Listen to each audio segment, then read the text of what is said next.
Introduction, you'll notice at the end of the introduction, Prabhupada adds most of the verses of the Gita Mahatmya. So, here you can see the meaning. One may cleanse himself daily by taking bath in water, but if one takes a bath even once in the sacred Ganges water of Bhagavad-Gita, for him the dirt of material life is altogether vanquished. Okay, so Ganga is here in Mayapur. It's not very clean just now. The rainy season, you get a lot of garbage coming up. Looks pretty dirty, actually. But water of the Bhagavad-Gita cleanses the dirt of material life altogether. So, even more powerful than the Bhagavad-Gita, than Ganga water. Is the Bhagavad-Gita. One need only attentively and regularly hear and read Bhagavad-Gita. One need not read any other Vedic literature, because it is spoken by the Supreme Personality of Godhead. Bhagavad-Gita is essence of all Vedic literature. So the essence of the Vedas, Bhagavad-Gita. Gita Mahatmya is saying we don't need to read any other book. Well, certainly it's a good start. If you get through the Bhagavad-Gita, Shankaracharya also says, a little knowledge of Bhagavad-Gita and a few drops of Ganga water, and you can get liberation from the material world. Okay, so this is one of the famous verses of Gita Mahatmya. This Gita Upanishad, Bhagavad-Gita, the essence of all the Upanishads is just like a cow. And Lord Krishna, who is famous as a cowherd boy, is milking this cow. Arjuna is just like a calf, and learned scholars and pure devotees are to drink the nectarian milk of Bhagavad-Gita. So Bhagavad-Gita is Gita Upanishad, right? It's not one of the 108 Upanishads. So the Upanishads there are Shruti, but Bhagavad-Gita is from Mahabharata, and Mahabharata is Smriti. And so some people don't accept Bhagavad-Gita, but anyway, it's described here. It's the essence of the Upanishads. Just like a cow. And Krishna is the cowherd boy, and Arjuna is like the calf. And the milk is the Bhagavad-Gita.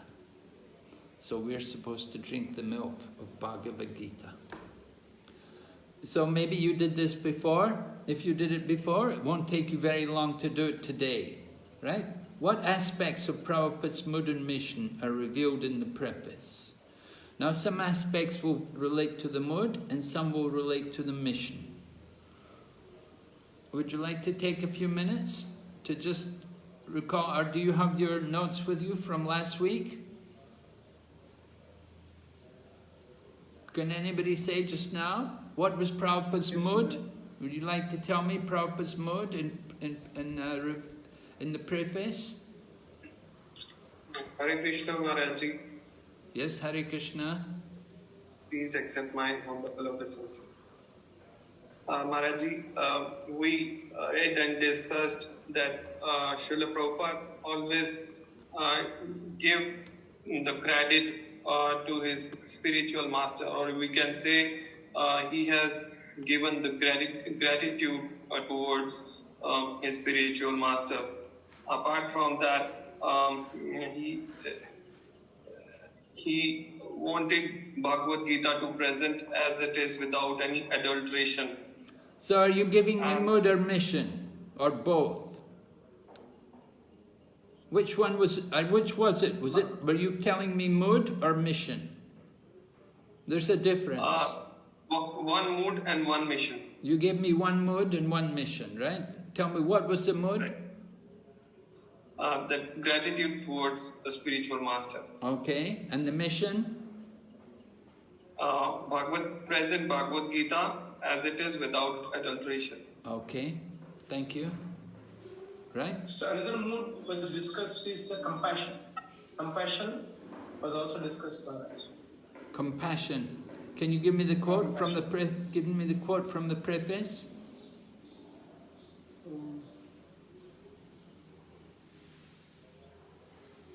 right? We wanted to know as revealed in the preface. So you said compassion. So where is it? What did Prabhupada say to show his compassionate mood?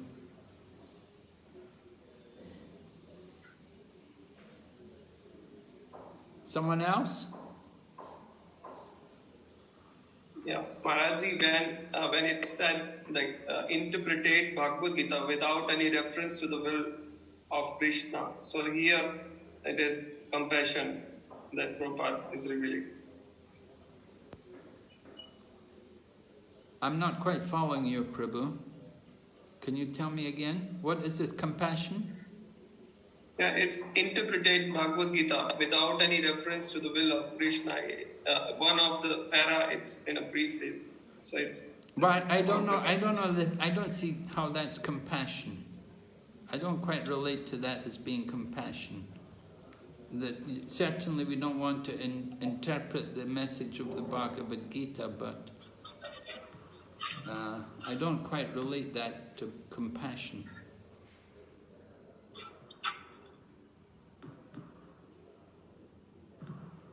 Can we hear from someone else?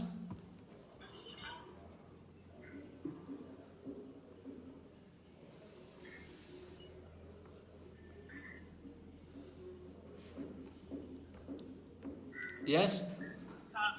Maharaj, Prabhupada's mood, mission is reflected in one of the last few sentences.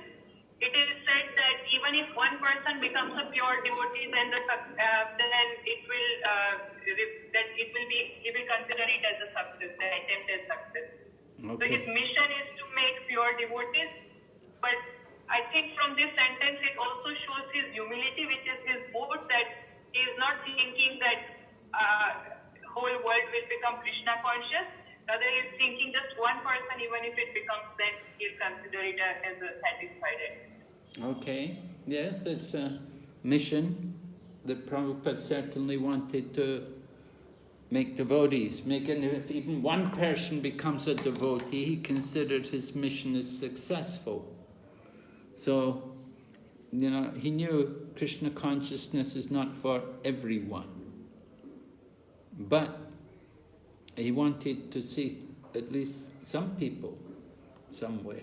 He knew there's some people there who will take it up, who would be interested. Okay.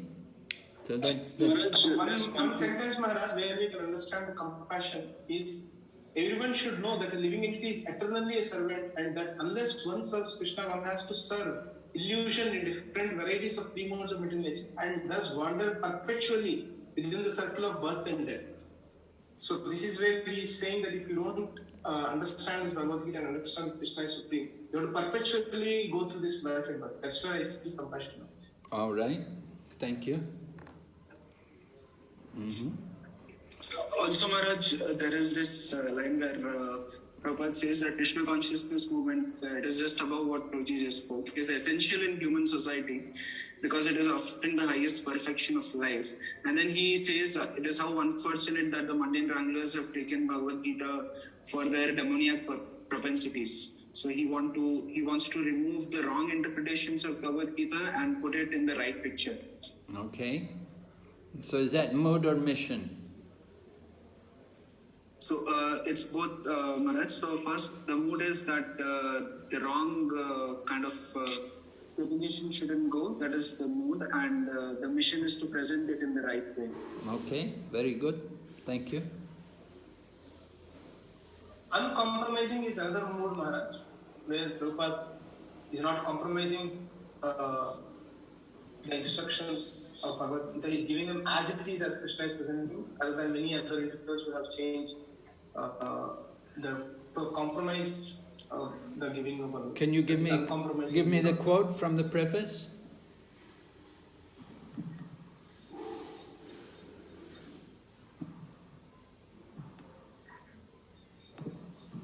Right? Certainly Prabhupada is uncompromising, didn't compromise on the message of Bhagavad-Gita.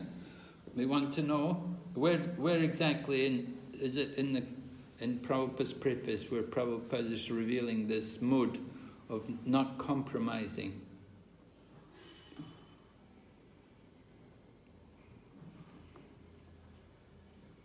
the result of such a blunder will be that the misguided student of Bhagavad-Gita will certainly be bewildered on the path of spiritual guidance and will not be able to go back home, back to Godhead. So he gives all the other unauthorized commentaries, including Mayavadis, and then he states that if we commit such a blunder, then everybody is taking, and then he says that our only purpose is to present Bhagavad-Gita as it is, in order to guide the conditioned student to the same purpose for which Krishna descends to this planet once in a day of Brahma. So this purpose is what Prabhupada is stating in the fourth paragraph. All right. So is this mission or mood? Uncompromised mood, Maharaj. Okay. All right. Thank you. Maharaj, there is one more place where Prabhupada says that... Your voice is not clear, Prabhu. You have to speak up. I don't know, something wrong with your mic, maybe. Okay, is it better now, Maharaj? Not much. Okay, so he says Krishna consciousness movement is reaching to the central point, and because we are not polluting the theme of Bhagavad Gita as it is, anyone seriously interested is deriving benefit. So he uses this word, we are not polluting the theme. We're not polluting the theme. And what was the second part?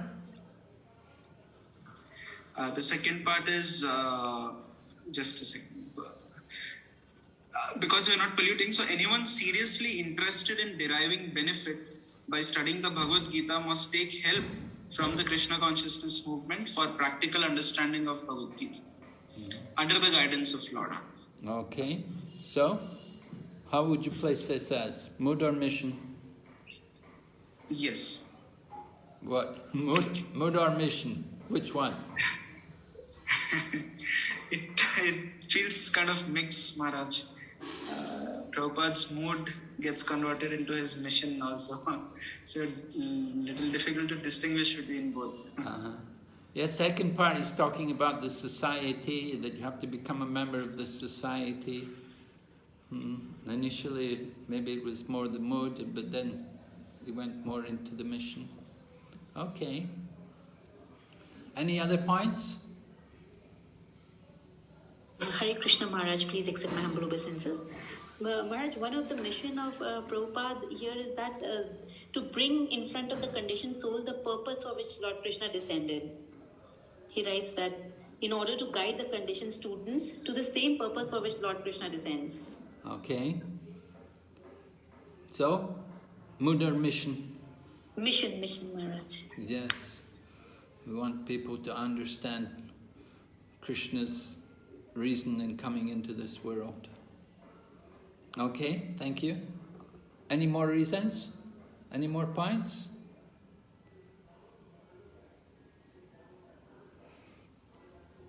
Certainly Prabhupada's preface is very full of meaning, and Prabhupada is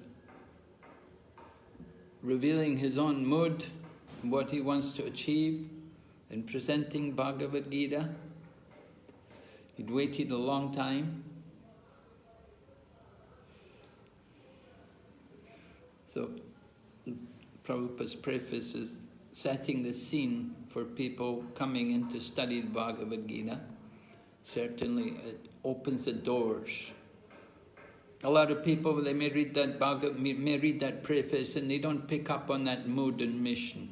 It's important for us to actually understand Prabhupada's deep feelings which he had in presenting that Bhagavad-Gita. How much he was really thinking and praying to Krishna that he could begin this Krishna consciousness movement and open the eyes to people, let them understand.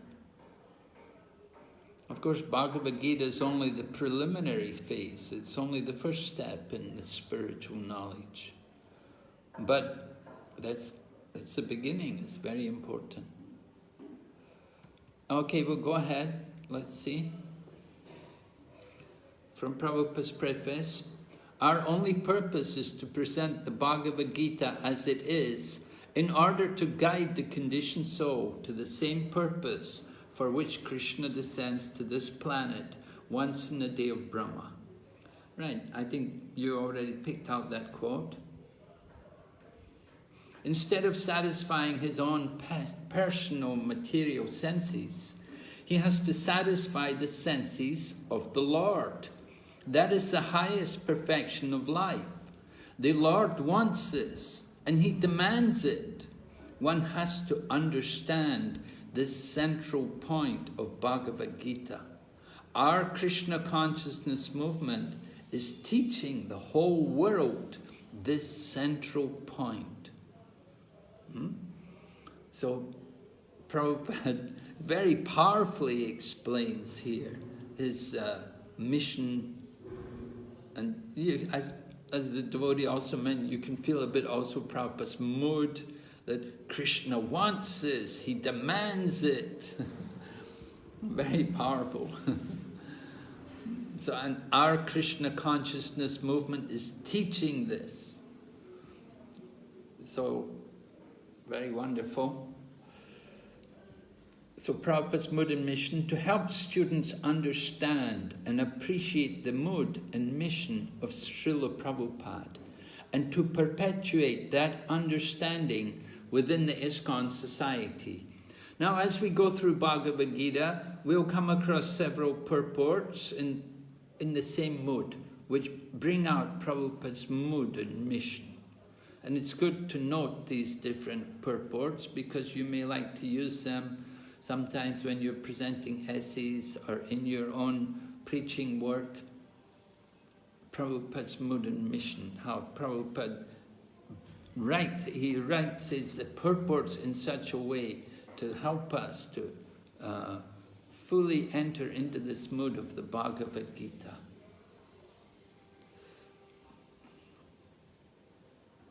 Okay, so we'll go into chapter 1 now. So the Sanskrit name of this first chapter, Vishada Yoga. Who knows what's the meaning? Vishada? Depression. Lamentation. Depression. Yeah, like that, isn't it? Yoga of lamentation.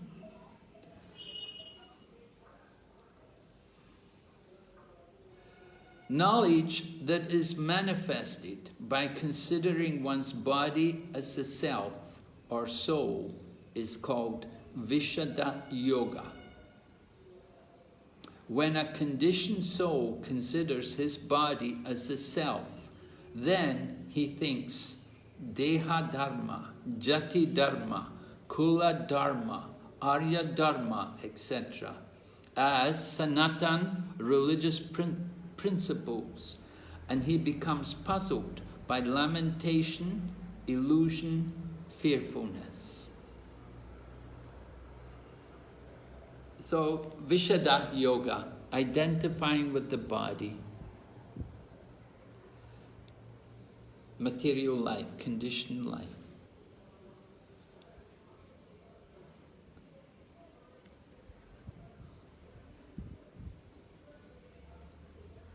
So the first verse of Bhagavad-Gita, very well known.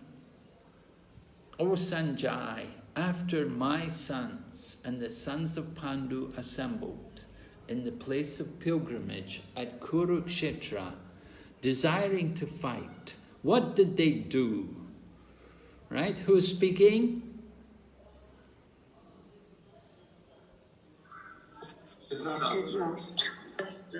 Yes, Dhritarashtra is speaking. And he's asking Sanjay, what did my sons and the sons of Pandu do? So in the purport, what point does Prabhupada bring out? In the purport? Do you remember? What does Prabhupada say about Dhritarashtra? What's his fault? Anyone?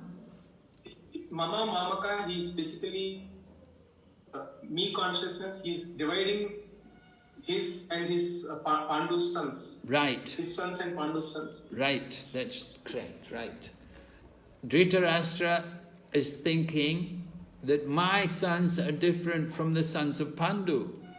Actually, they're the same family. They're all from the Kuru dynasty, but Dhritarashtra has separated them. My sons and the sons of Pandu. And Pandu was his brother. So, this is the unfortunate consciousness of Dhritarashtra. And he's inquiring, what did they do? Did they fight? He's worried. What's Dhritarashtra's worry actually? Does he want them to fight or does he not want them to fight? Wants them to fight. Yeah, he wants them to fight. Wants. Why is he asking what did they do?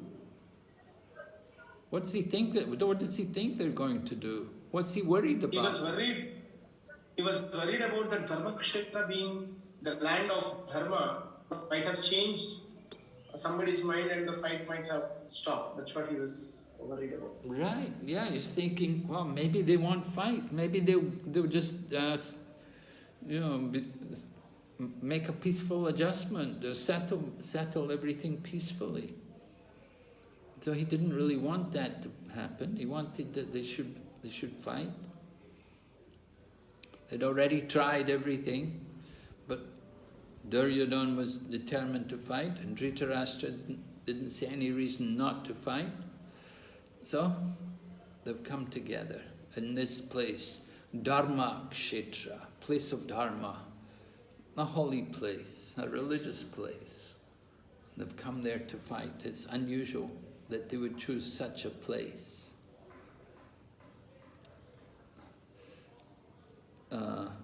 To settle their family quarrel. They have to go to the holy place, not to just simply do yajna, but to fight and to kill. And so many crores of people are going to die. So this is Kurukshetra, Dharma Kshetra. In the purport, Prabhupada gives the analogy, as in the paddy field, the unnecessary plants are taken out. In the religious field of Kurukshetra, unwanted plants like Dhritarashtra's son, Duryodhana, and others would be wiped out. So, growing rice, unwanted plants have to be pulled out, right? If you've got your paddy field, you certainly want to get out all those weeds. They're going to choke the growth of the plants. So, Dhritarashtra's sons, such as Duryodhana and others, they're all going to be removed at this Kurukshetra. Right? Mamaka and Pandava, right? The sons of Pandu. All right, so then that's the first verse. Then we go on to hear about Duryodhana's diplomacy.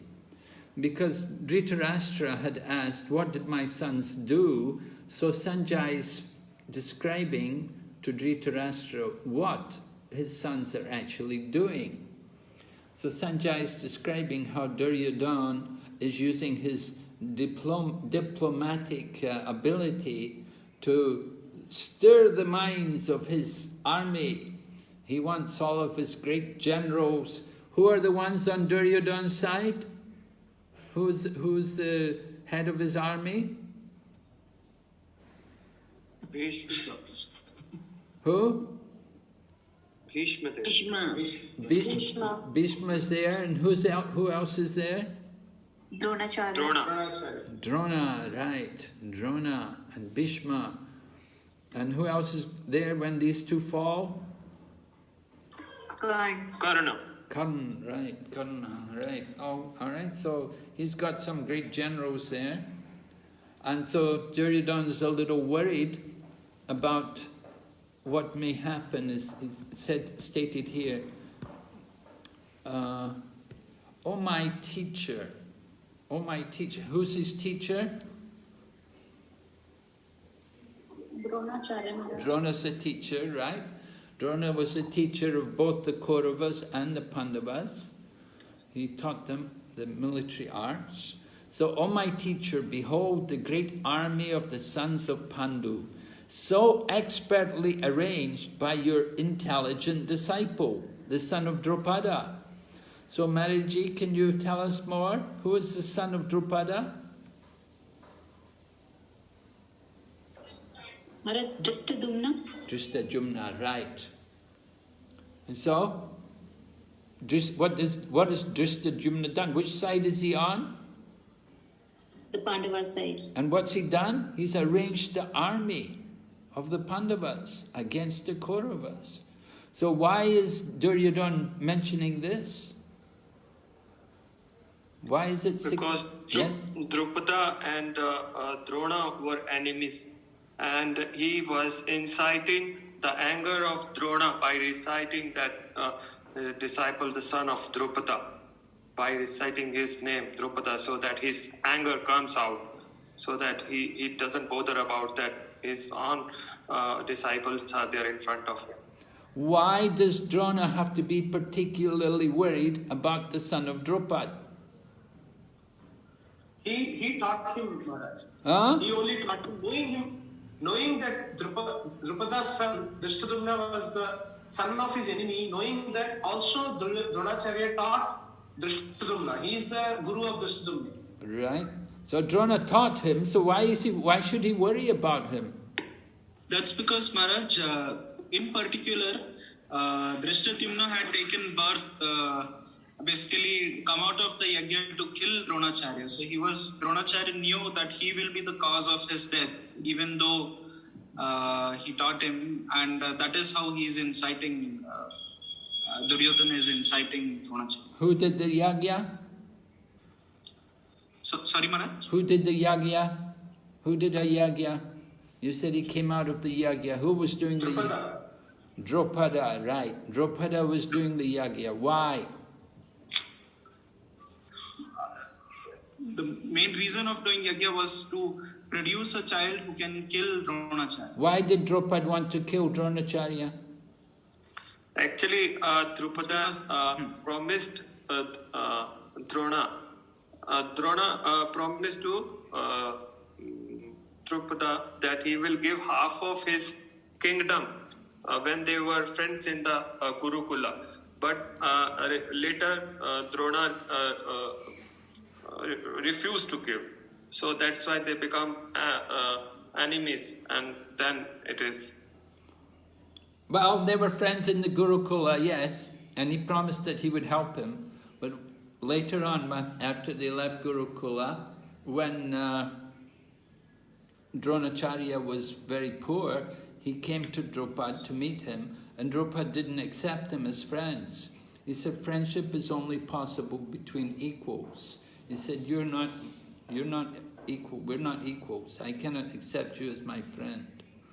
So it was a great insult to Drona. So then Drona went to the palace of Hastinapur, and he trained he became the teacher of the Kauravas and the Pandavas. And then after he trained them, then he told them, now you go and challenge Maharaj Drupada to battle. And they went there and they defeated Drupada and they captured him and they brought him as a prisoner and placed him at the feet of Dronacharya. And then Dronacharya told Drupada, he said, okay, he said, now I'm going to take, I won't take all your kingdom, but I'll take half of it. And he took half of the kingdom away from Drupada and sent him back. And so Drupada was very bitter about it. And so he did a yajna. And at that time, who was born in the yajna? Draupadi, right. Draupadi is born from the yajna, and also Drishtadyumna. So Drishtadyumna was born, his purpose in taking birth was to bring about the death of Drona. But at the same time, what do we learn about Drona's nature? What do we see? Who was the teacher of Drishtadyumna? Dronacharya. So Dronacharya was his teacher, but he knew this person's born to kill me. But still he accepted him as his disciple, and he trained him to fight. So what does this tell us about Drona? What do you... Brahmana. It's a broad-minded Brahmana nature. Yeah, what particular quality of the Brahmana? Equal to everybody. Equal. Samadarshi. Samadhi. Yeah. Check. Okay, that he had that vision that he didn't distinguish who's friend or enemy. He didn't think, well, he's going to kill me. He said, well, if he's going to kill me, what can... Anyways, I'm a Brahmana. It's my duty to teach him. So the benevolent nature of a Brahmana, they have knowledge, they'll share it, even with their enemy. Whatever they have, they will share. They won't think, oh, I'm not going to give you what I'm going to keep it for myself. That's not Brahmana. The Brahmana, whatever they have, they are willing to sacrifice for others. So Drona showed that benevolent nature of the Brahmana by teaching, by accepting Drishtadyumna as his disciple. And Duryodhana knew this, and therefore he's pointing it out to Drona. And he's warning him here that, look, just see this army, this is arranged by your disciple, the son of Drupada, the one who's born to kill you. So you have to really look out. You know, someone's born to kill you.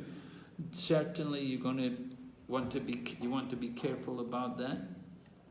Okay. Drupada putrena tava shishyena dimata. Drupada, yeah, the son of Drupada, your disciple, Dimata. Okay, Prabhupada talks about it. Brahmana is liberal. Dronacharya knew that Drupad Maharaj has got his son. In future, he would kill me. Still, when he was offered to become his disciple, to learn military art, he accepted. Yes, that means the Brahmanas were so liberal. When he is coming as my disciple, never mind. He would kill me in future, doesn't matter. But I must give him teaching. So, Brahmanas have that liberality.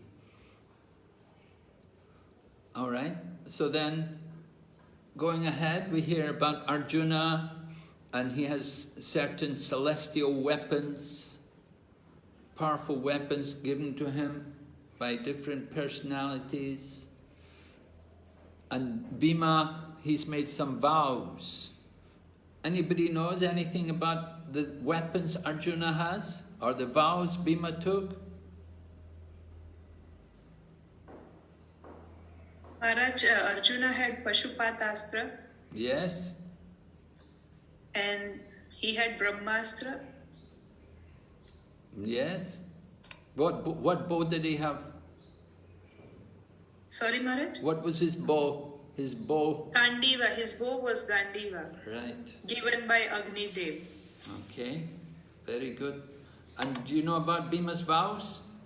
Yes, Maharaj. He vowed to kill all 100 sons of the Dhritarashtra, and he vowed that he will specifically break the thighs of Duryodhana and give blood so that Draupadi can tie her hair again. Dushasan's blood, so she can tie her hair again. Yeah, where's he going to get Dushasan's blood from? His chest, like ripping apart his chest. Yeah, rip out his heart and give the blood for Draupadi to wash her hair in the blood. Why? Why did Draupadi want to do that? Because she was a chaste lady her hair was touched by this chaste lady's hairs nobody can touch, but they were touched by this Dushasan. So she was dragged through her hair in the Kuru assembly where they were gambling and also. And why did Bhim want to break the thigh of Duryodhana? Because he had indicated like her Draupadi to sit there like. Yes, right. Okay, very good. All right. Maharata, number 6. One who can fight with 10,000 archers and skillful in the knowledge of scripture and weapon. Maharatis. We had a devotee. There was one devotee called Maharati Das. He was from Germany.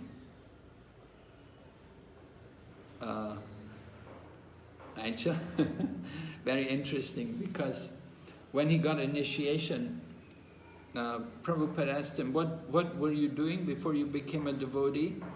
And the devotee said, Prabhupada, I was working in a slaughterhouse.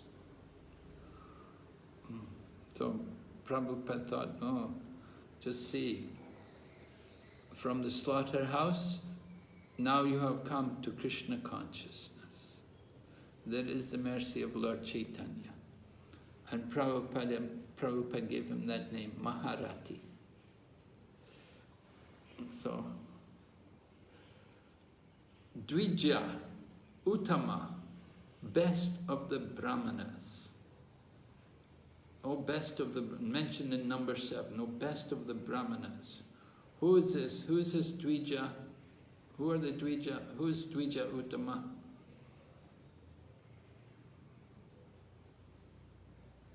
Text number 7.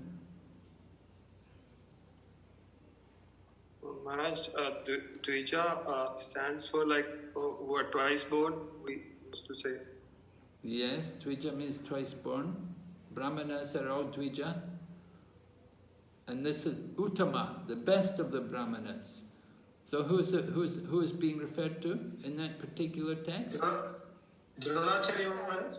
I think so, yeah. I don't know who are any other Brahmanas who are taking part in the battle. Kripacharya. Oh, Kripacharya is there, of course, right? Yeah, Kripacharya is also, 2 teachers are there. Samgyana Artam, for information. Okay. So this is all Duryodhana speaking. He's mentioning the names of different people who are there. On his side, he wants to encourage his different soldiers. He wants them all to feel important. Bhavan Bhishmascha Karnascha. Right? So Bhishma and Karna, and then Kripa, Ashwatthama, Vikarna. He mentions all their names. He wants to encourage them, make them feel good. Even Vikarna is not a very great fighter, but he wants to encourage him by mentioning his names. So Duryodhana shows his diplomacy. He's a very intelligent person, very skillful. And he has to speak in such a way to encourage his army and at the same time warn them about the different dangers.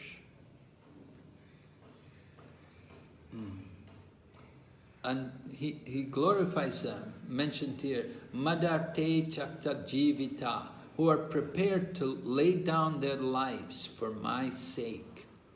So he understands the nature of all these great Kshatriyas, that they've come there, they're ready to die on the battlefield. Why? Simply because Duryodhana has requested them. He's requested them to fight on his side.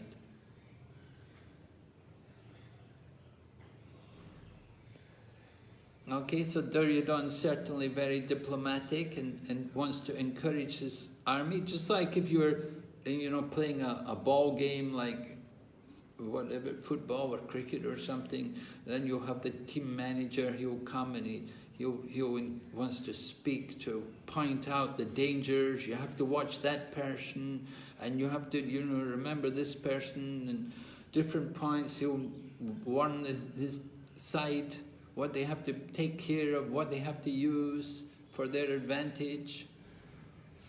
So Duryodhana, he wants to warn them of the dangers and at the same time point out the advantages. The advantages are they have great generals like Bhishma, Karna, Kripa, And the dangers are, well, people like Drona, that the Drishtadyumna has taken birth to kill him. So he has to be careful. And then we have the Pandavas on the other side, and they're also powerful warriors. They're very great, powerful fighters. Then people like Bhima. And so they have to be very much careful on the battlefield.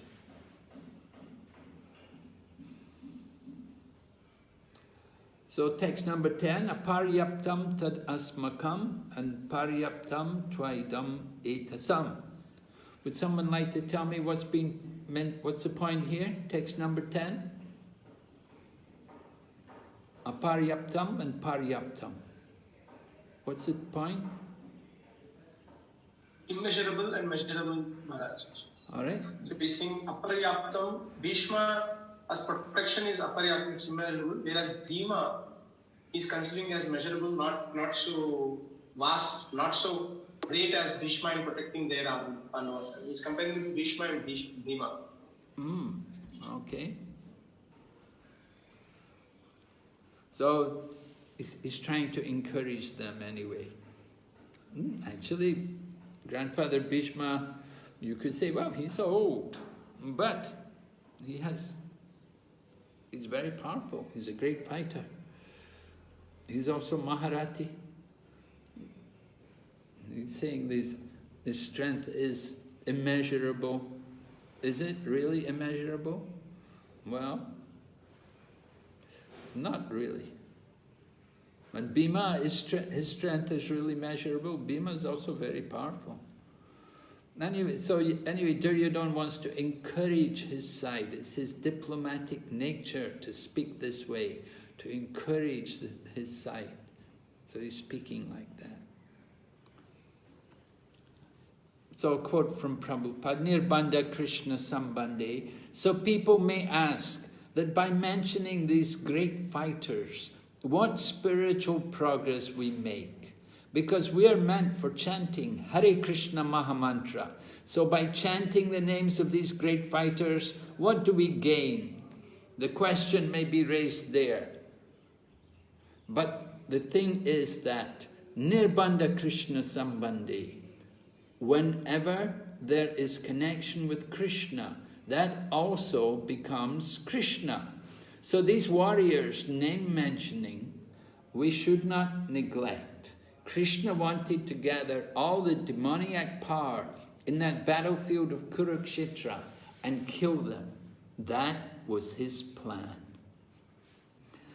Nirbandha Krishna Sambandha, everything in relation to Krishna, right?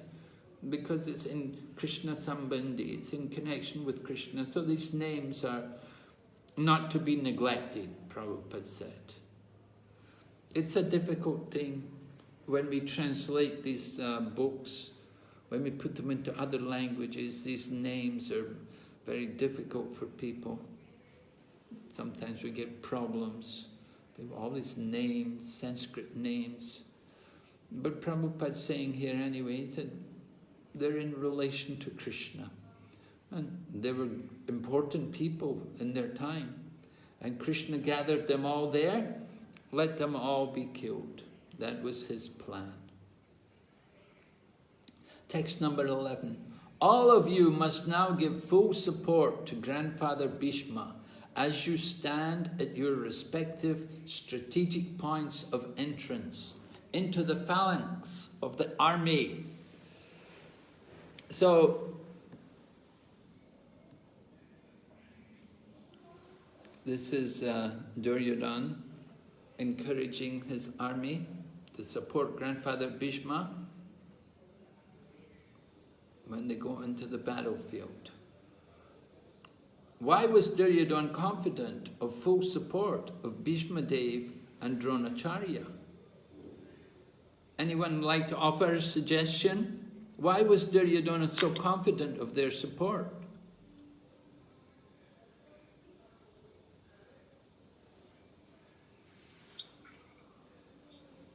Previously also they did not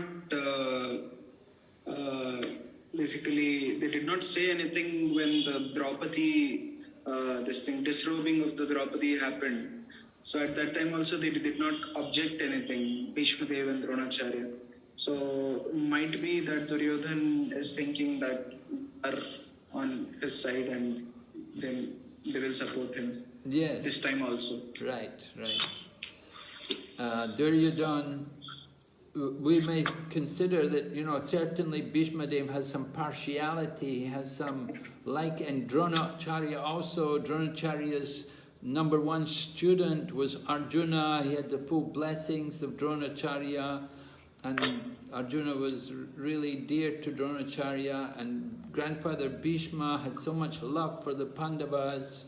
But still, Duryodhan's confident that on the battlefield that Bhishma and Drona will give their full might to fight on his behalf against the Pandavas. So one reason for this, as Prabhu said, that they had not said anything to oppose when they had disrobed, when they made the attempt to disrobe Draupadi. They had not voiced any disapproval. So that was certainly a black mark against them. And because of this, Duryodhana was confident of their full support. They'd been also they'd been brought up, they'd been living in the palace under the maintenance of Duryodhana. So they were pretty much obliged to Duryodhana. They had to take part when it came to the battle. They couldn't really go and fight for the Pandavas because they've already been living there. So many years they'd spent there with Duryodhana in the palace, being maintained by him. So when it came to the battle, they had to fight on his side also. And they're Kshatriyas. For Kshatriyas, it's glorious to die on the battlefield. So Duryodhana is pretty confident that Bhishma and Drona are going to give full support. Prabhupada explains, he was confident of the full support of Bhishma Dev and Dronacharya in the battle because he knew well that they did not even speak a word when Arjuna's wife Draupadi, in her helpless condition, had appealed to them for justice while she was being forced to appear naked in the presence of the great generals in the assembly. So that was the fault of Bhishma and Drona, and that's why they had to die on the battlefield also. Krishna wanted that they should be killed. They have to leave. Then, Hare Krishna Maharaj. yes? Can I ask one question? Okay. Maharaj, Bhagavad-Gita starts from Dharam Kshetra, or on the name of Dharma. It is talking about Krishna. It's talking about the soul level. But great people like Drona and Bhishma, who were very enlightened, very uplifted devotees, and how they were obliged on the bodily level to Duryodhana. Because when on one side we are talking about Dharma, Krishna and Saul, and Bhishma and Drona were very uplifted, and how they get into the bodily level of. Well, it's their sense of duty. Because of their sense of duty as Kshatriyas. Simply based on their sense of duty as Kshatriyas, that they have a duty to fight. It doesn't really matter which side they fight on, that wasn't important to them. What was important is that they fight, that they did their duty. They were requested to fight on the side of Duryodhana. They could not refuse, and they took up the service and do it to the best of their ability. So that was executing Dharma for the Kshatriya, fighting on the battlefield. Certainly they want to show their valor, show their courage, Doesn't matter which side you're fighting on. But Maharaj, how can we say it doesn't matter?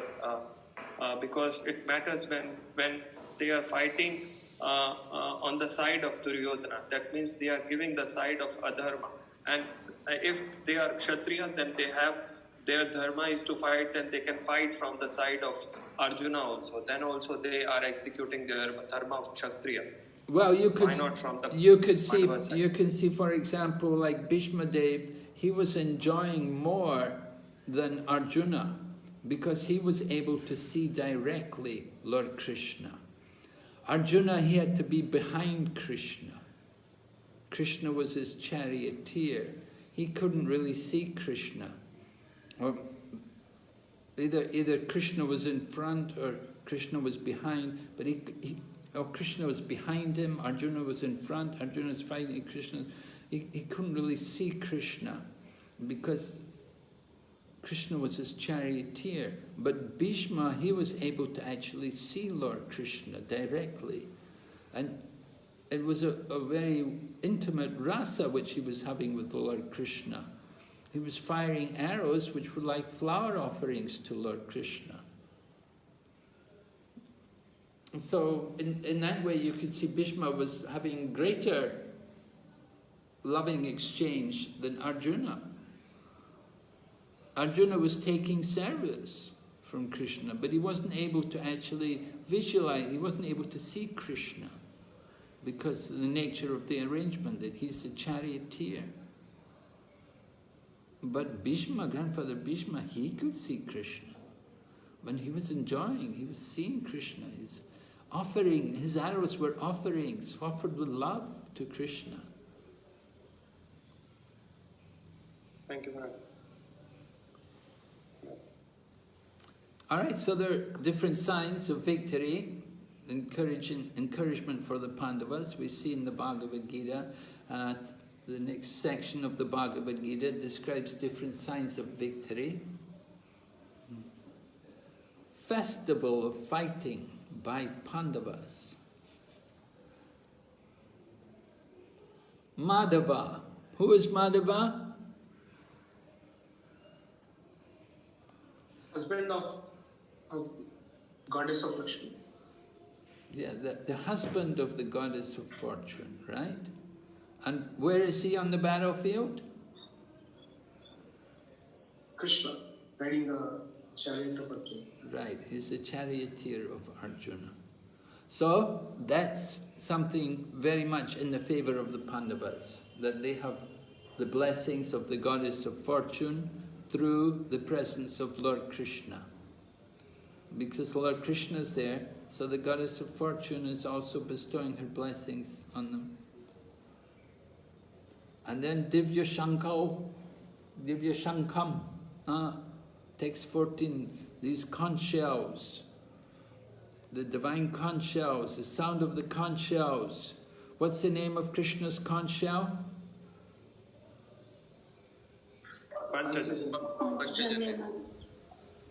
And what's the name of Arjuna's conch shell? Right. And what happens when they blow the conch shell? Shatters the Roars like lion. Shatters the hearts of Kauravas. Shatters the hearts of the Kauravas, right. That's it. Another factor in the favor of the Pandavas, Arjuna has a very special, indestructible chariot given to him by the fire god, Agni. Very special chariot. And that makes a big difference. You have a good chariot. So going into the battlefield, you want to be well prepared. So, the chariot is very helpful. And then Kapi Dvija. Who's on the flag of Arjuna? Hanuman. And what's the significance? That, when Lord Ram had fight with Ravana, so Hanuman was there as a sign of Lord Ram victory. So same sign is here also, which is showing that Pandavas' victory. Yes, Arjuna is praying. Prabhupada talks about the previous acharyas. So Hanuman is the previous acharya in fighting, and Arjuna is seeking the blessings of Hanuman, the previous acharya in fighting, that please bless me. As you fought for Lord Ram, bless me that I can also fight for Lord Krishna. Prabhupada explains this is Vaishnavism. So in the fighting principle, Arjuna is fighting for Krishna. He's following the previous fighting acharya, Hanumanji. Therefore, he has depicted his flag with Hanuman. That Hanumanji, Bajrangaji, kindly help us, kindly help me. This is Vaishnavism. I have come here to fight for Lord Krishna. You fought also for the Lord. Kindly help me. This is the idea, Kapidwaja.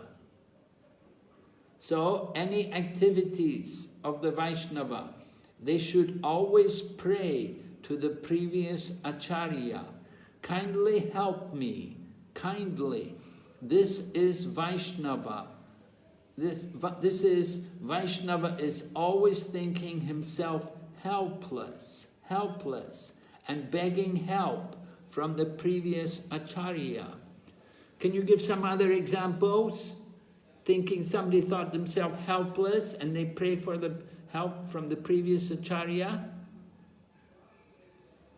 Maharaj, Krishnadas Kaviraj, Maharaj, he prayed to all the acharyas when he was writing, before writing the Chaitanya Charitamrita. Yes. Who did he pray to? Srila Prabhupada Maharaj.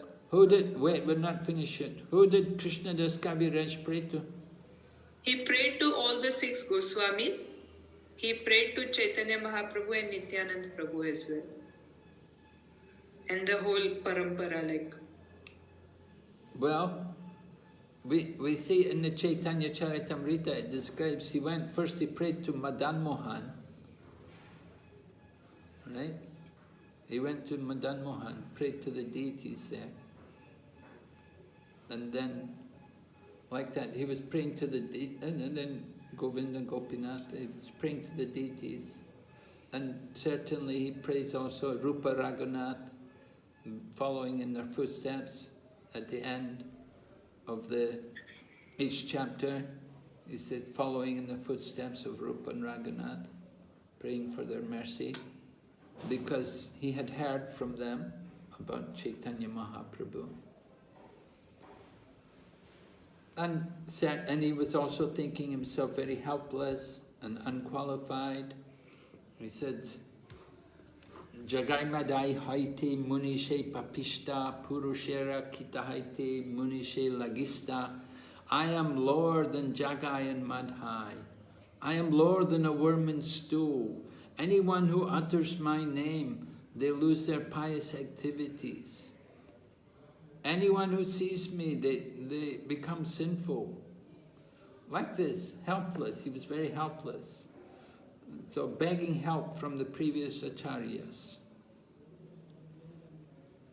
So this is the system, Prabhupada said, this is Vaishnava. Okay? So, you were saying Srila Prabhupada also? The Prabhu? Yes, Maharaj. So what happened? Srila Prabhupada, before started his preaching, he stayed in Radha Damodar temple in Vrindavan, under the shelter of Srila Rupa Goswami Samadhi. So he was praying to Srila Rupa Goswami. Yes. Also, before he went to America, he went to Shantipur. And he went to Shantipur and he prayed to Advaita Acharya. He went there several times to Shantipur, praying Advaita Acharya. Also to Bhakti Saraswati Thakur, he went there also. Sorry, what did you say? He also went to Bhakti Saraswati Thakur place in Bhakti to pray to his Guru Maharaj, to pray his Guru Maharaj. Where? Actually, Prabhupada didn't go to the samadhi of his Guru Maharaj very much at all. He didn't like it. Okay. He didn't like it. He said they collected a lot of money, they didn't build a very big samadhi. And he said they didn't make it big. One time they actually had some of the God brothers, they came to Prabhupada and they asked him, why you don't come to see the Guru Maharaj's samadhi? And Prabhupada told him, he said he didn't like it. He said he thought it didn't look like his Guru Maharaj. And he said it didn't build a very grand one. And that he was such a great spiritual master, they didn't build a very big samadhi. And he said, anyway, he said, my spiritual master is always by my side. I do not think of him as simply being under the ground. He said, he is always by my side, leading me. In Jalatuta Maharaj, he prayed in the Delhi, he asked his Guru Maharaj and prayed that let his words be change the hearts of those he is going to preach before he went on to preaching in his Boston and New York. Okay.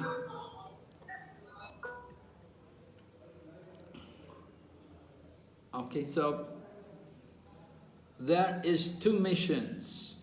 Not only to give protection to the devotees, but also to kill the demons. So the devotees of Krishna should be trained up both ways. Not only to give protection to the devotees, to give them encouragement, but if need be, they should be prepared to kill the demons. That is Vaishnavism. Right? So, consider ways this quote may be misused.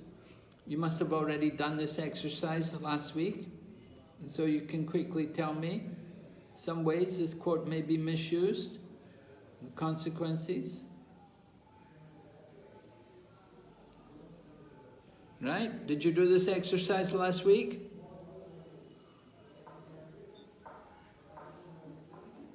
No, Maharaj. No, Maharaj. You didn't? No. Well, then you have to do it today. So we have to make some groups. How many people have we got? 18, Maharaj. Okay, so 6 groups of 3.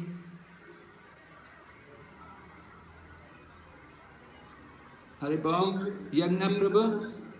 Yes, 3 groups of 6, right, Maharaj? Huh? 3 groups of 6 people, right? No, 6 groups of 3. 6 groups of 3. Okay, 6 groups of 3.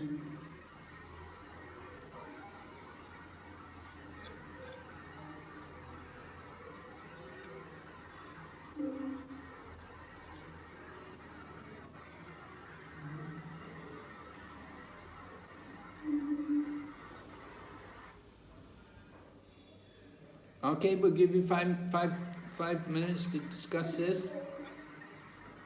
Shall I open now? Yes, open the groups now.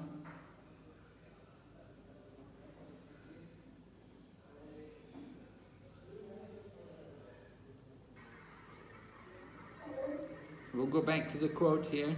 Here's the quote.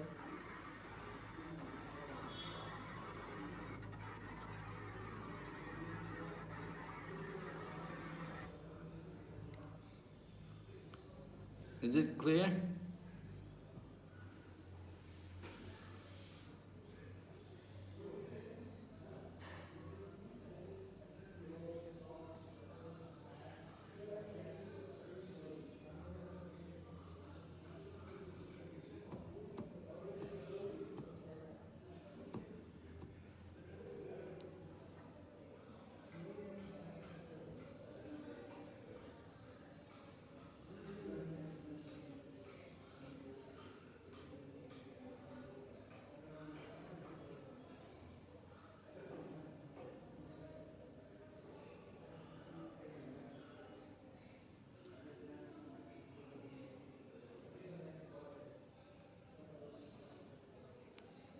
Okay, you clear what you have to do, Prabhu?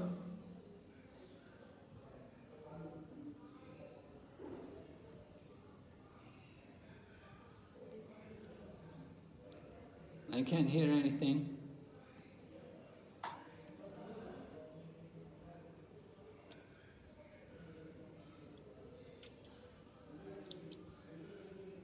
Shakshi, is it Shakshi Gopal? Is it? Yeah? You understand the question? Yes, Maharaj. You understand the question? You have No, Maharaj. Huh? You don't understand the question? No, Maharaj. Ash can get the quote again. Yes. Okay, let me go back.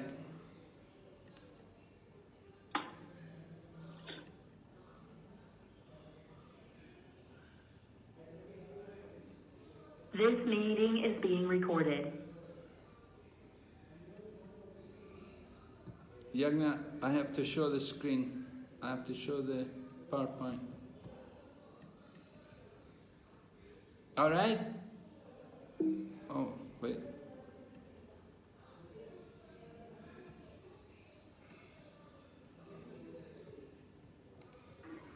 Here's the quote.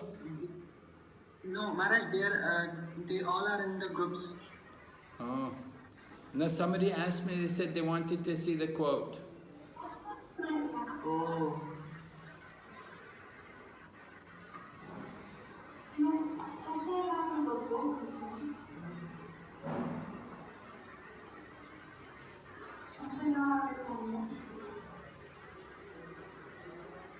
One devotee told me he didn't understand the question.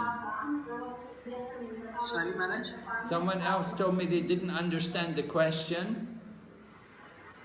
They did not Someone did not understand the question. Get everybody out the groups, bring them all back. Okay.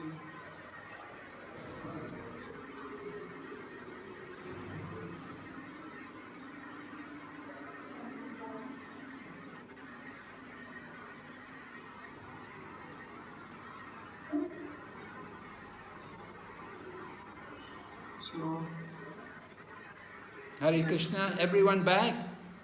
yes, Maharaj. All right, now everyone see the quote here is on the screen. Can you see it? Yes, Maharaj.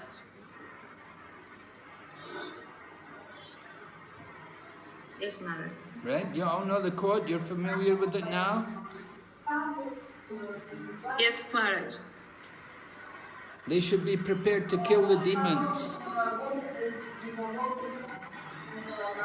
And you are asked, consider ways this quote may be misused. 2 or 3 different ways this quote may be misused. And then you're also discuss the consequences of the misuse. And we want to hear your best example. Is everyone clear? The question, what you have to do? Yes, Maharaj. All right, so we'll give you 5 minutes to discuss this with your group. Shall we open rooms now, Maharaj? Yes, put back in the room. Prabhuji,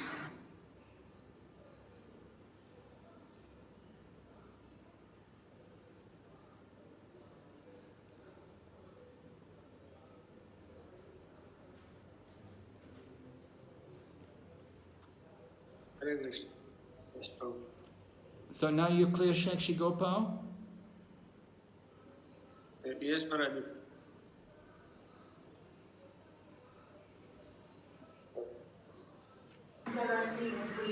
Pankaj Lochan, Prabhu.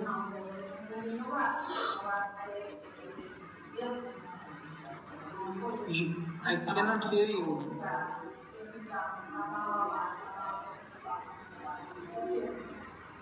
कुछ problem Yeah, I cannot hear Pankaj Lochan, Prabhu.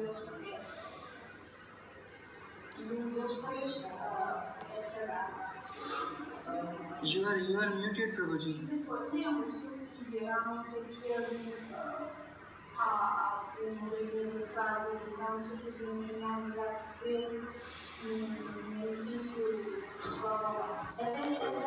Okay, so you can start discussing. First of all, thank you, Prabhuji, for giving us this opportunity to have association of Maharaji, and we are really fortunate to have darshan of Maharaji and association. No. Okay, we will talk this later. We have less time for winter task. So, Sadhguru Mataji, please enlighten us. I want to hear from you. You have to do the work, not me. Think about this question.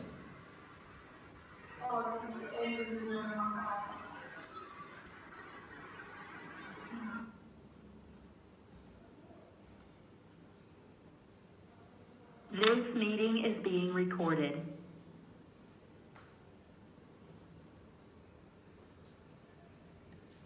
The recording has stopped.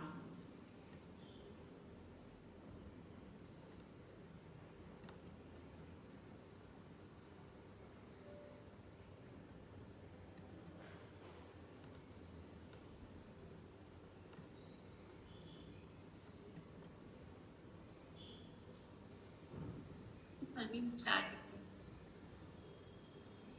Maharaji, can we have that question in our chat box? No. There's not enough time now to put it in the chat box. You have to, we'll put it in the chat box at the end of the class, but you should remember the main point of the question. We just simply want to know about killing demons.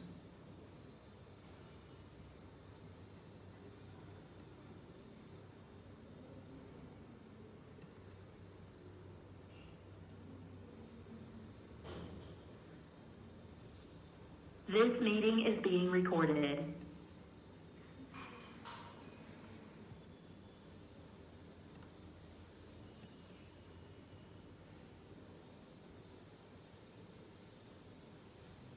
Jihad, I will just put it as jihad. Jihad is another point. The third point we discussed. The third point we discussed is the other way. Like if we protect devotees, even for their mistakes. Yeah.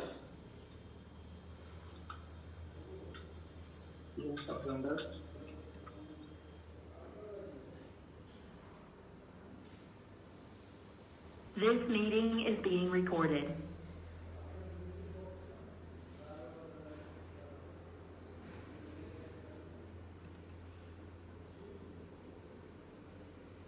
Mataji, we can add points here. Maharaji just came to our room. Yes. Hare Krishna. Maharaji also is there in the room. Hare Krishna, Prabhus. Hare Krishna. He was listening. So are you okay? You come up with some ideas? Yes, Maharaj. 3 points we came up with. Very good. Okay. You're group 6, huh?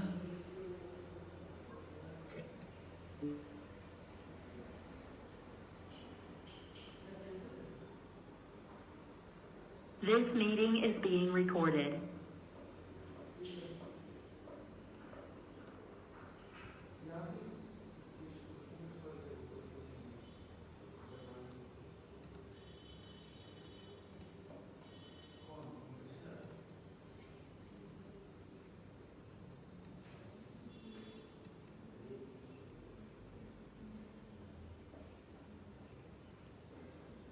Problems that could even cause some killing or physically some issues there. Hare Krishna Maharaj. Hare Krishna. Hare Krishna. Have you come up with some points?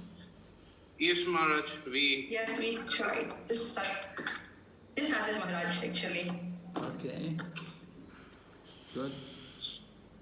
So one thing is, well, I was just discussing with Mataji.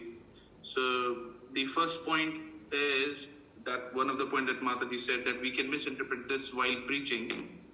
And the second point that I was suggesting is we may have, the fight among devotees. We can use this quotation as a base, and then, we might have fight among devotees. Like, for example, if we are trying to preach someone, and to the person whom we are trying to preach, or if we are trying to bring a devotee a level up, and if he's not coming, then we might be very offensive towards that devotee. So, the killing over here doesn't mean literal killing word. Even, doing Vaishnav Ninda is a form of, killing, because by doing so, we are killing our spiritual position. Okay, yeah, right, yeah. Okay, so we'll hear about this when we come, let everybody get back together as a group, and we'll hear from you.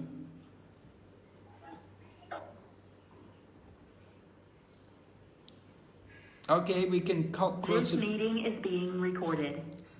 Close the groups, Prabhu. Get everybody back. Okay, Maharaj.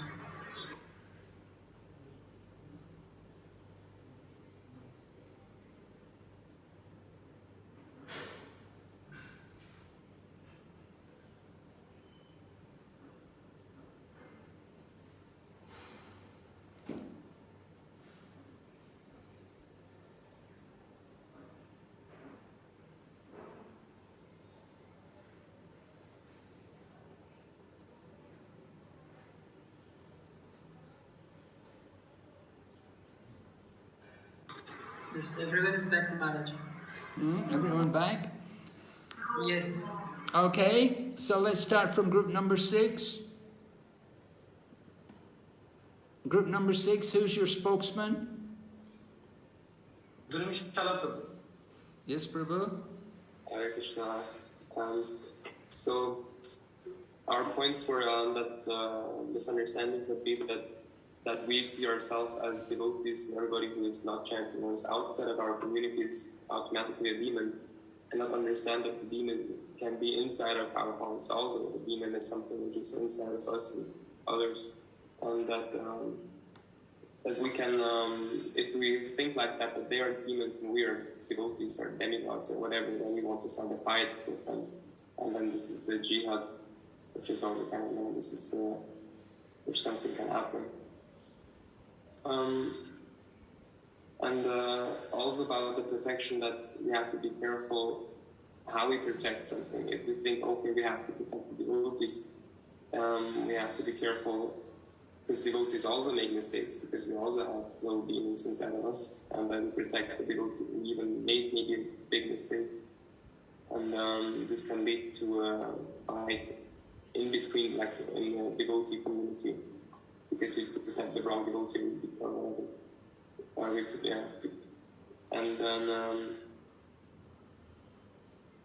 also the way we protect the devotee, I guess is kind of the same point. We have to be careful what we're protecting. Are we protecting the person, or are we trying to protect the devotion of that person? We should actually try to protect the because otherwise, if we can like go harsh on someone trying to protect that person, and then slowly that person, that devotee, is losing interest or losing inspiration and slowly slipping off from Krishna consciousness. We should try to protect their devotion and not the person as a human body, but as just devotion. Okay, and how do you see the consequences of this misinterpretation or this interpretation? What do you consider would be the result? How's it going? I guess this it's like this making groups of this war, kind of this closing become like we are devotees and they're demons. This misunderstanding of there will be some, I don't know how to explain, some we will be a closed society and they are kind of demons and we don't interact. There is no all like that. There cannot preaching be going on like that. But they were being too harsh, and then the preaching will not be effective. It will not be. It will be. Yeah. We cannot kill their demons inside the heart like that. It's like, Okay, good. Thank you. All right, so let's hear from some other group. Do you have some different points, maybe? Group number 3? Group number 3, who's the spokesman?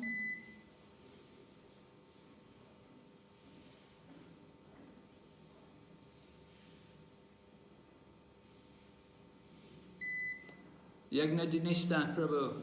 Who were in group number 3? There were ladies there. Yes, Padmani, Sita Mataji, Rajkumari Mataji, Malani Mataji, Pankaj Lochan Prabhu. Oh yeah, Pankaja Lochan Prabhu.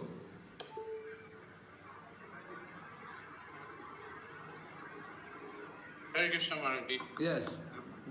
Now, did you hear Prabhu's points? Did you hear what he was saying? The different points he made.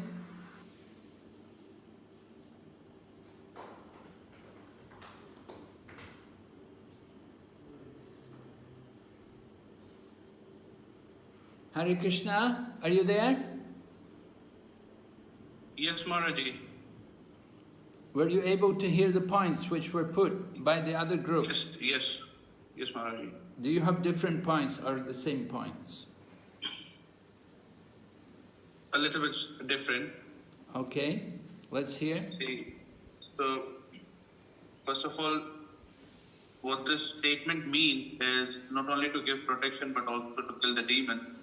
It means while we are preaching or while we are having our association with devotees, interaction with devotees, we should not only give them the protection but also the knowledge or the wisdom through which they can kill the demons within. And how we can misuse this statement is, again, while preaching and while our interactions with devotees, for example, if you are trying to bring someone a level up and if he's not, running at our pace, or if we are trying to preach and we are not being successful, we might become very offensive towards the devotees. And over here, killing the demon doesn't mean literal killing. Being offensive means if we are doing aparadh within the devotees or with devotees, then we are killing ourselves. Like this is Vaishnava aparadh will kill all the, will bring us a level down. We will fall down from the stage that we are. Okay. Yes, we have to be very careful. We don't want to be making Vaishnava aparadh. We have to be kind to all living entities, right? And Vaishnava means full of compassion for all the conditioned souls. So if we think of them as demons, then where is our compassion?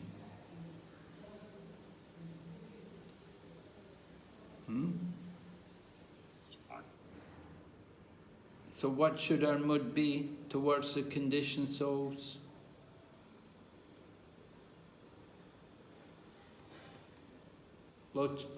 Pankaja Lochan Krishna Prabhu. We should always try to kill the demon that is within ourselves, and with the knowledge, we should try to encourage the devotees to kill the demon that is within themselves. How are we going to kill that demon? By proper understanding, by understanding the Shastra, by having proper association, and by following, like the Navada Bhakti, start with the Shraddha, then Sadhu, Sangh, then Bhajan Kriya. So by this, by following gradually, by doing these processes, we can kill the demon. By giving spiritual knowledge, by the transmission of spiritual knowledge, we can take away the ignorance and change the demon. Demons can become devotees, right? Prabhupada made happies into happies. Right. Many people, many demons, many Jagais and Madhais became nice devotees. Okay, let's hear, we didn't hear from group number 1.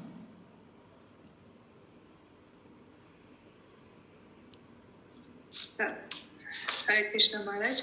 So we discussed that this particular statement can be misunderstood as extremism, or like joining army, or like terrorism.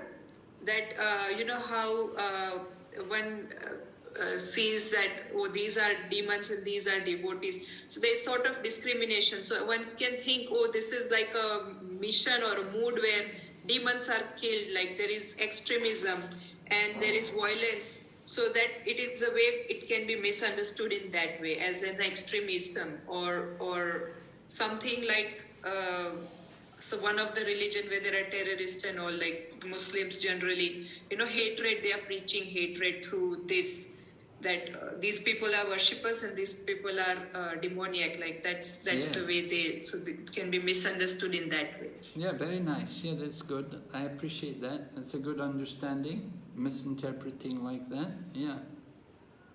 Good. Any other point you had?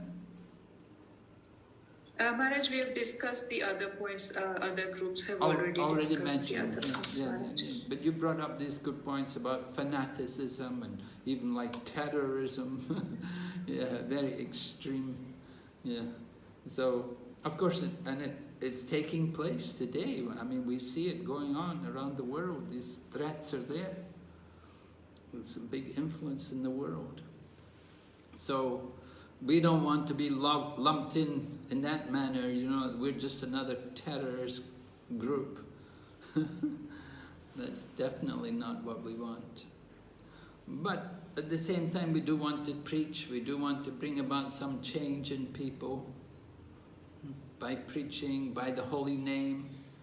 At one point, they were accusing, when we first brought the devotees to India, there was some suspicion that these American devotees, they're CIA. You know, they're agents of the CIA, because at that time there was some tension between India and Pakistan. And USA had taken sides with Pakistan, and they were giving more support to Pakistan than to India. And so there was some suspicion that maybe these Hare Krishna people are CIA agents.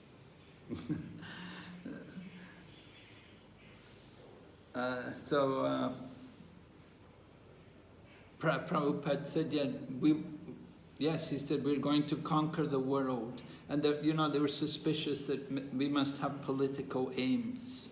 And Prabhupada said, yes, we have political aims. He said, we're going to conquer the world by Rath Yatra. We'll bring our chariots, our tanks up. The chariots, the Rath Yatra chariots, that this way we will conquer the world. And you can see it happening. The Rath Yatra festivals taking place around the world. How it's a festival of peace. And people appreciate that. And even there was a proclamation that came from the government of San Francisco that they declared Rath Yatra Day. And they said it was a festival of peace. And they appreciated so much, because everywhere else where there were demonstrations and protests, there were always so much violence. But Hare Krishna festivals are very peaceful and happy affairs. So this is Krishna consciousness. All right, we didn't ask every group. The other groups, do you have some other points you would like to offer? Which we haven't discussed? Anything? Hare Krishna Maharaj. Yes, Prabhu.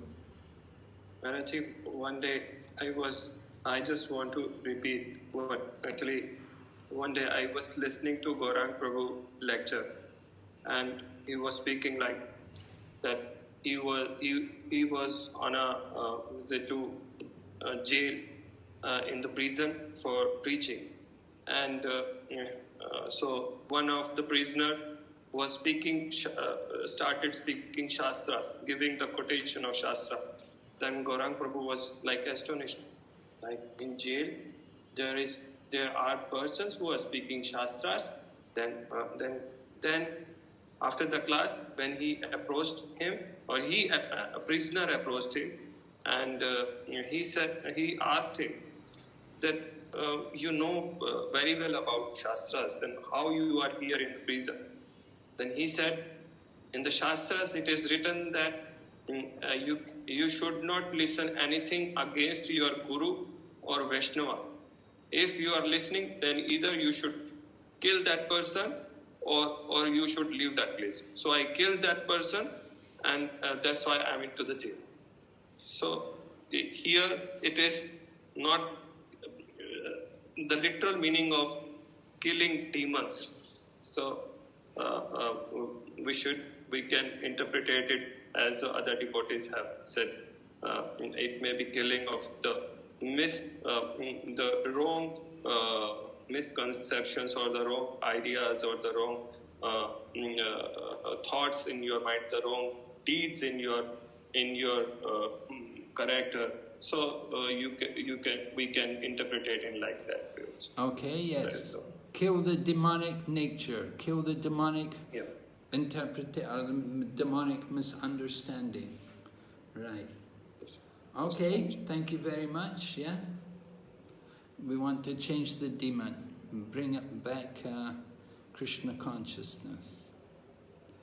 Okay, so we'll go ahead. Let me go back to the slides here.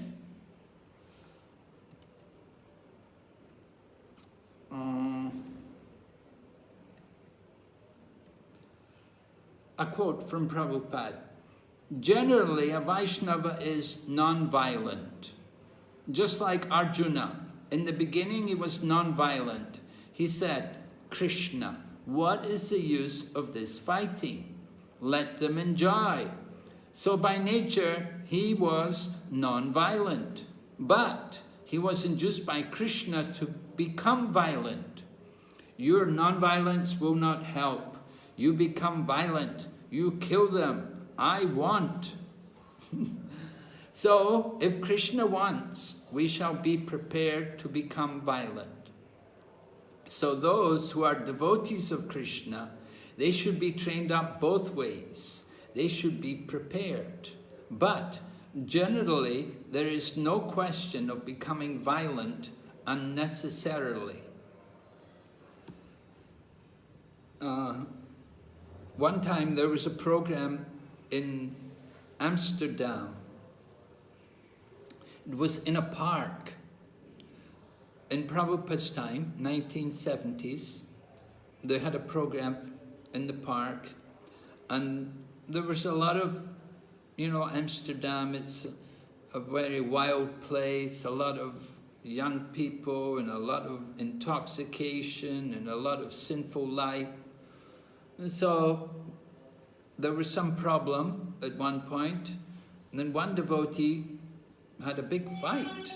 One devotee actually jumped off the stage and started fighting and beating up this one man who had been giving some trouble. So Prabhupada was not pleased at all. Prabhupada said, this is very bad. He said, the problem is it can escalate, it can become a mass riot. It becomes such a violent affair that everybody starts fighting. Luckily, it was just this one devotee with the other person who was fighting, but it could have become much worse. And so Prabhupada didn't like it at all. So it's not that Prabhupada was encouraging the use of violence. But here in the Bhagavad-Gita, where Lord Krishna, Arjuna's situation is such that violence is necessary. They had tried to avoid the violence, but it wasn't possible. But generally, devotees, we prefer non-violence. If a devotee is attacked, then we should be willing to defend them and to go and help that devotee.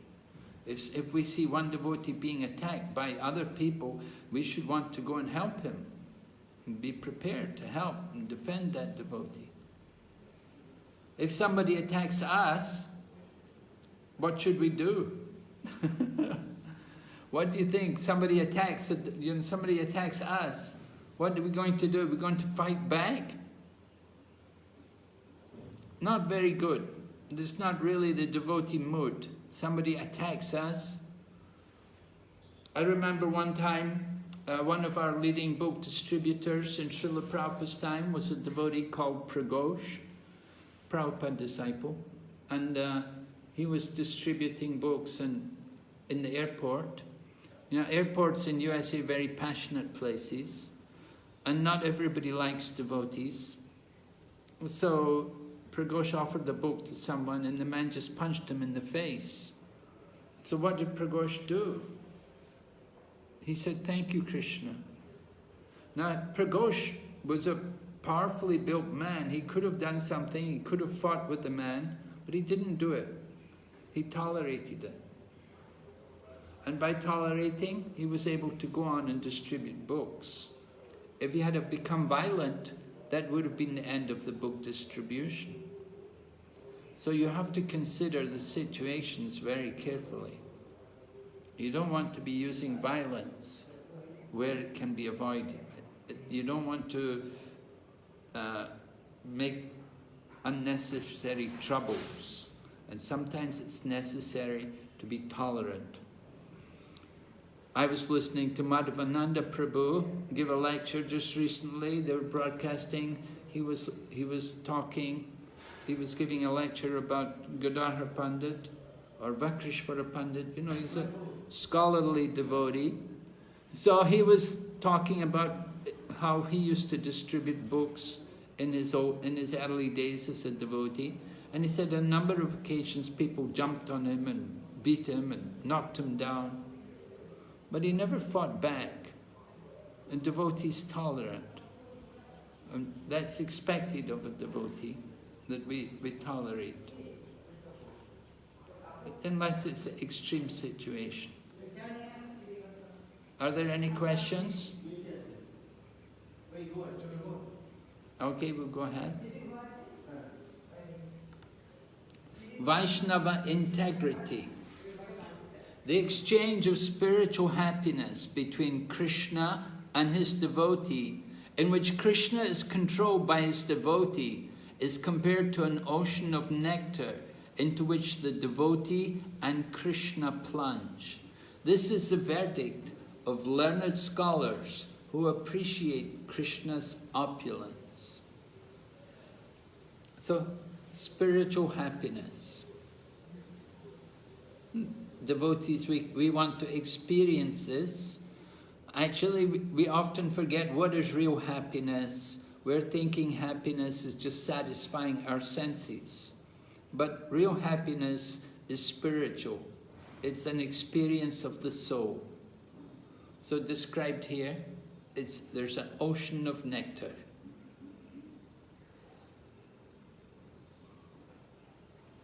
So Vaishnava integrity, one of the aims of our Bhakti Sastri course, and the purpose of Vaishnava integrity is to ensure that students develop Vaishnava integrity in the interpretation, evaluation, and application of Shastric knowledge. It's not just only memorization. It's not enough. We have to be able to interpret, evaluate, and then apply the knowledge of the scriptures. So this is the purpose of the Bhakti Sastri course. We hope that we will all gradually improve our evaluation and our application of this Shastric knowledge. All right, so here's Krishna on the battlefield with Arjuna, and Krishna's being directed by Arjuna. Arjuna speaking. Text 21, 22. Can someone... Oh, okay, here's the English. "O infallible one, please draw my chariot between the two armies, so that I may see those present here who desire to fight, and with whom I must contend in this great trial of arms." So we see Arjuna ordering Krishna, "O infallible one, O Achyuta, draw my chariot between the two armies." Right? Oh, so this is objectives already. let's go back to that. So what's the point here? The point is that Lord Krishna is the supreme controller, but he's taking orders from his devotee. Is that appropriate? Is Arjuna, is he going out of line? Is it proper for Arjuna to be giving instructions to Krishna? Put my chariot between the two armies. I want to see who's here. Any problem with this? What is the point being made? What do we understand? This is what the loving exchange between a devotee and the Lord. Yes, the loving exchange. Can you give more examples? Maybe Yashoda Damodar. Okay, yes. Any other example?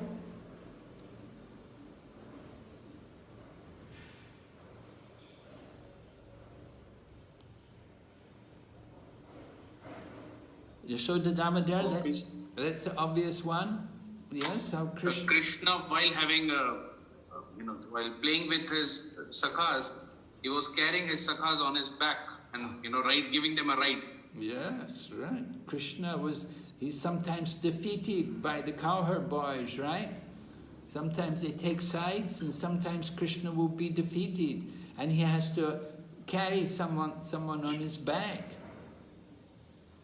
Good, yeah. That's a nice example. And then, any other one?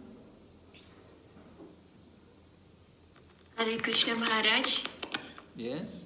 Krishna was carrying his father's slippers on his head. Oh, okay, yes. Lord Krishna as a child would bring Nanda Maharaj's shoes, slippers on his head. Very sweet child. How will you feel?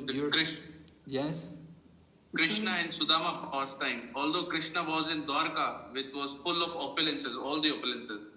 But when Sudama arrived, and with just a handful of rice, puffed rice, so Krishna wanted to have that rice.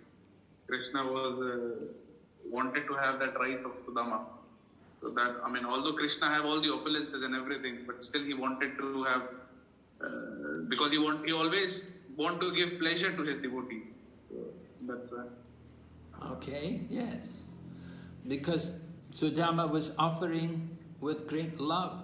He brought his offering with love. And Krishna accepts that love. Doesn't consider what's being offered. Maharaj, Krishna eating the banana peel offered by Vidurani. Krishna eating what? The banana peels offered by Vidurani. Offered by Vidura. Vidurani, Vidura's wife. Oh, really? It was Vidurani who was offering the banana peels, isn't it? Oh, I'm hearing that for the first time. Okay, maybe. Maybe it was. Usually the wife would offer, yeah. Usually we hear Vidura. You said Vidurani. Okay. Interesting. Anyway, Krishna's under the control of his devotees. That is the point, right? That Krishna's unconquerable, but he's conquered by the pure love of his devotee. So Krishna, have you studied Nectar of Devotion yet? Hare Krishna? Did you study? No, Maharaj. No. Did you study anything yet? We studied Nectar of Instruction and Upadeshamrita.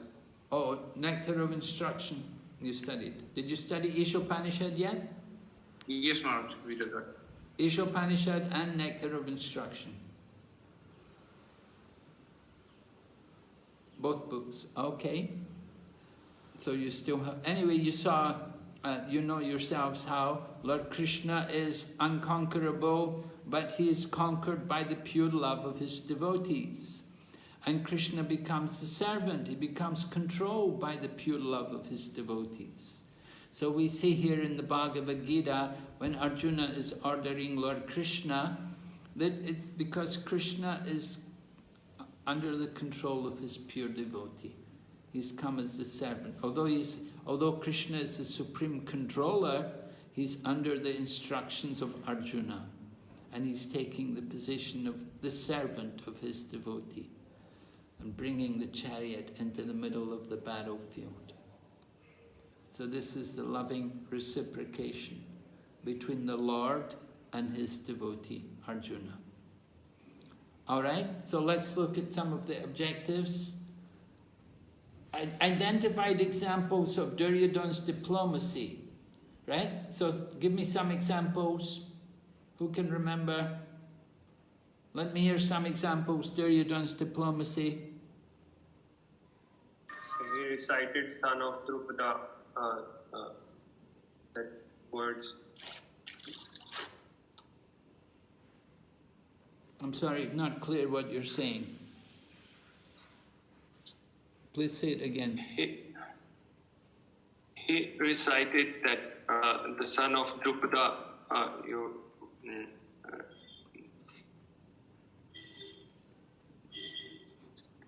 Who? What did he say? The son of Drupada, who was he talking to? To Drona. Why? That because his son was on the other side. And what's the significance? Because he was destined to kill Drona. Okay. And yet Drona teached him. Yeah, so Duryodhana was reminding Drona that on the other side is your disciple. What's his name? Drishtadumna. Drishtadumna, right. And he's born to kill you. You have to be careful. He's arranged the army. You're fighting. You trained him, you educated him, now you have to fight him, and he's there, he's supposed to kill you. So you have to be careful. So that was one point about Duryodhana's diplomacy. Another point? In verse number 11, aparyaptam and paryaptam. Yes, explain. Duryodhana was mentioning aparyaptam because for his army. I mean, he's using this term aparyaptam for his army because they were protected under the guidance of most experienced general Bhishma Dev. So his strength is immeasurable. So that's what he's saying. And whereas the Pandavas were protected under the less experienced Bhima Sen. Okay. So that's why he's using the term paryaptam. Very good. Which is limited. Yes, nice. Yes, another example? Maharaj, he was saying about that there are so many warriors in his army, Vikarna, Karna and everybody. But at the same time, he also said they should all carefully protect Bhishma. So he was sort of playing diplomacy, wanting the support from Bhishma, as at the same time encouraging the other warriors as well. Yes. And when he mentioned different names, who did he mention first? He was mentioning the names of the different great warriors on his side. Who did he mention first? Bhishma Dev. Bhishma Dev first. Why? Because he knew that, Bhishma Dev will give him full support. But what about Drona?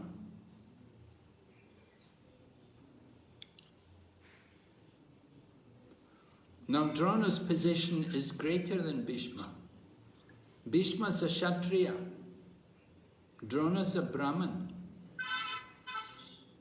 Now Bhishma may be older than Drona, but Drona's a Brahmin. So actually, before he mentioned even Bhishma, he mentions Drona. Hare Krishna Maharaj, please accept my respectful obeisances. Maharaj, actually Duryodhana knows that Bhishma Deva has special compassion towards Pandavas. So he just wants to be confident to keep Bhishma Deva in our side, to mention his name prior to Drona.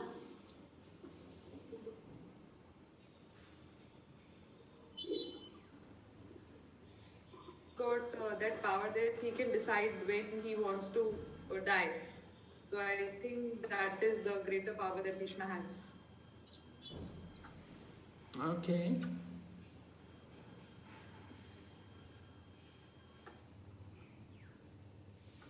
And then there was one of Duryodhana's brothers who was not a very great fighter, but Duryodhana mentioned his name just to encourage him, make him feel important.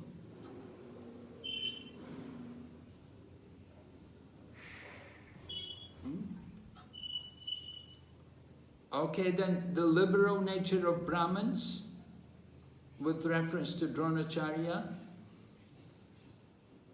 What was the liberal nature? What did Dronacharya do, showing the liberal nature?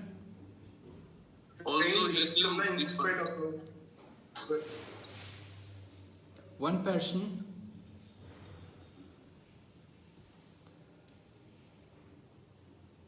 Yes? Please speak.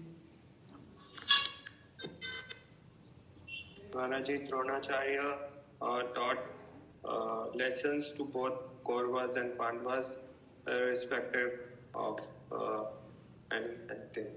So he was very liberal in giving teaching to everybody, even to Drishtadyumna. Yes, and even to the one who was born to kill him, he accepted him as a student. Okay? And the relevance of Arjuna's flag with Hanuman, yeah, we spoke about that. Yes, what's the relevance? This was the another sign of victory for Arjuna. As Hanuman was present in the war between Lord Ram and Ravana. So he is still here. So that gives the another sign of victory. So how does Arjuna think of Hanuman? How does he think of Hanuman on the flag? How is he relating to Hanuman on his flag? As a previous Acharya. Yes, right. Previous Acharya. Arjuna is praying to Hanuman. As you fought for Lord Ram, please bless me that I can fight to please Lord Krishna. And then the significance of Arjuna ordering Krishna in Bhagavad-Gita, Sinayor upayor majje ratam staya paya me chuta. Right? Krishna is controlled by the pure love of Arjuna. Although Krishna is the supreme controller, he takes control, he takes instruction from his devotee. Then in relation to Vaishnava integrity, the consequences of misapplication of Prabhupada's statement regarding Vaishnavas and violence. Consequences of misapplication. What were some of the consequences we heard? Do you remember? It can be like discriminating mere devotees that are demons, like, and committing Vaishnava aparadh in that way. It can become also a sense of, yes, a sense of disharmony among those who are devotees and non-devotees. Yes, and even worse. Become fanatic, Maharaj? Yes, become fanatic. And we may lose the whole mood about preaching, that these people are demons, we can't do anything with them, and we just don't try to preach. We don't. But even the demons, even people are demons, they like prasadam. Give them prasadam, if they'll take it. So, we definitely want to be very careful in discriminating against people. Mood and mission. Identified aspects of Prabhupada's mood and mission revealed in the preface and discussed the importance of these aspects for ISKCON. These aspects for ISKCON. If even one person becomes a pure devotee, that's very good for ISKCON. We need pure devotees to save the planet from going to hell. So we need authorized editions of Bhagavad-Gita as well. We need to let people know what is the real message of the Bhagavad-Gita. We don't want people to be misguided in understanding the Bhagavad-Gita. So it's very important that they should hear through the disciplic succession. And so ISKCON has an important role to play. That we show people how to apply the message of Bhagavad-Gita. Other places they may read the Bhagavad-Gita, they don't live it. ISKCON shows people how to actually apply the message of Bhagavad-Gita. Alright, so it's Prabhupada's mood and mission. Final quote from Prabhupada's purport, chapter 16. If one understands Krishna from the Bhagavad-Gita and becomes situated in Krishna consciousness, engaging himself in devotional service, he has reached the highest perfection of knowledge offered by the Vedic literature. If one adopts the principles enunciated in Bhagavad-Gita, he can make his life perfect and make a permanent solution to all the problems of life. This is the sum and substance of the entire Bhagavad-Gita. Okay? Reading assignment. Tomorrow we will continue with the first chapter. You can read also Setting the Scene and go from 24 to 46, and we hope we can finish chapter 1 tomorrow. Any questions? Anyone? Any comments? Any questions?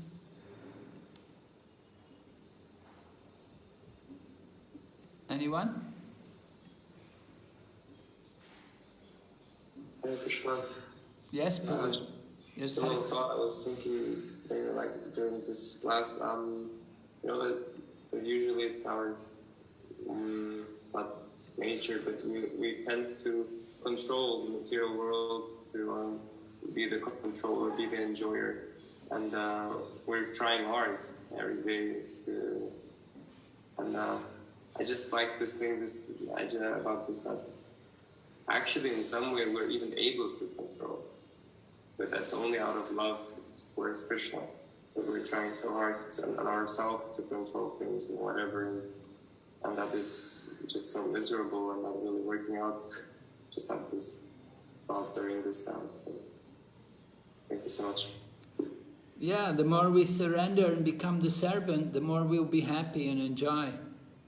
But when we try to be the controller, we'll feel so much difficulty, so many problems come. And so we have to learn to be properly situated. Proper situation, to be the servant, right?